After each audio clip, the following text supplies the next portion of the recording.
আপনাদেরকে আমি একটি আমার ঘটনা বলি। আমি এটি বোঝানোর জন্য বলছি, অন্য কোনোভাবে দয়া করে নেবেন না ঘটনাটি। সেটি হচ্ছে 1997 সালে একটি রোড মার্চ হয়েছিল, রাজনৈতিক একটি রোড মার্চ হয়েছিল বাংলাদেশ জাতীয়তাবাদী দলের নেতৃত্বে, ঢাকা থেকে পঞ্চগড়। বগুড়াতে নাইট স্টে ছিল, যেহেতু বগুড়াতে একদিন নাইট স্টে ছিল পুরো কনভয়ের হাজার হাজার লোকের। তো স্বাভাবিকভাবে আমি কয়েকদিন আগে বগুড়াতে চলে গিয়েছিলাম, যেহেতু নিজের জেলা, সবাই দেশের বিভিন্ন জায়গা থেকে নেতা কর্মীরা সহ সমর্থকবৃন্দ সাধারণ মানুষ আসবে ওই কনভেতে, কয়েক হাজার মানুষ, একটা তো ম্যানেজমেন্ট থাকতে হবে, থাকা খাওয়া সব কিছু। তো আমরা যেখানে বড় একটি স্কুল মাঠে প্যান্ডেল করেছিলাম, তো সেখানে আমরা সবাই এসে পৌঁছতে সন্ধ্যাবে, গরমের দিন, মাসটা মনে নেই, তবে সামার ছিল, গরম ছিল।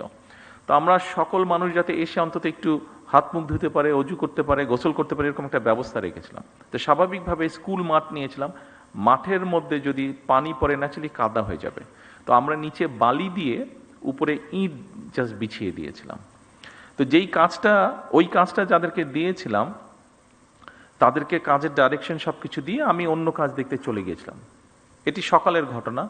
রাত্রে যখন আমি প্রায় 9টার দিকে আসলাম, এটি আগের দিনের ঘটনা, যেদিন রোড মার্চ আসবে আগের দিনের ঘটনা, 9টার দিকে আসলাম, দেখলাম যে ইটগুলো নিয়ে আসা হয়েছে। যাদেরকে ইটের কথা বলেছে, আমাদেরই এক নেতা ছিল, তার ইটের ভাটা ছিল, সে বলেছে যে আমি ইট দেবো। ঠিক আছে, ভেরি ওয়েল, তাহলে আমাদের ইট আর কিনতে হয়নি।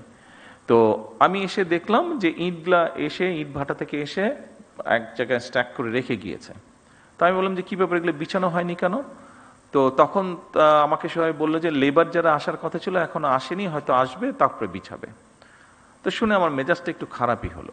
আমি কাউকে কিছু বললাম না, আমি চারিদিকে আমাদের নেতাকর্মীরা আছে, আমি হাঁটা ধরলাম স্টেকের যেখানে ইটগুলা সব রাখা ছিল, আমি গিয়ে দুই হাতে দুইটা ইট ধরে, এখানে শাওলম আছে, খুব সম্ভব ওর বোধহয় ঘটনাটি মনে আছে, আমি দুই হাতে দুটো ইট নিয়ে যেখান থেকে বিছানোর কথা ছিল ওখানে আমি বিছানো ধরলাম। স্বাভাবিক, আমি যখন ইট নিয়ে আসা যাওয়া শুরু করেছি, সব নেতাকর্মী দুটো করে ইট ধরলো।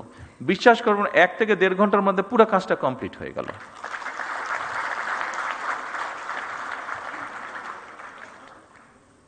আপনারা যে যেখানে কাজ করছেন, আপনারা সেখানকার নেতৃত্ব, আমি আমার বক্তব্যে বলেছি, কাজে আপনাদের উপরে অনেক কিছু নির্ভর করছে।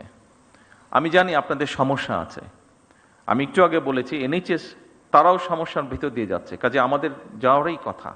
তাদের অর্থনৈতিক অবস্থা অনেক শক্তিশালী, কিন্তু আপনারা যদি, এটি আপনার প্রতিষ্ঠান, ওখানে আপনি নেতৃত্ব দিচ্ছেন, আপনি যদি চান, 100% সম্ভব না, বাট অনেক সমস্যার সমাধান করা সম্ভব। চেষ্টা করে দেখুন, আমি দৃঢ়ভাবে বিশ্বাস করি আপনারা পারবেন। আপনারা পারবেন বলেই কিন্তু আপনাদের কাছে এই প্রত্যাশাটা করছি। সরকার একা কিছু পারবে না। সরকারকে যদি আপনারা সহযোগিতা আপনারা করেন, আমাদের প্রত্যেককে এগিয়ে আসতে হবে।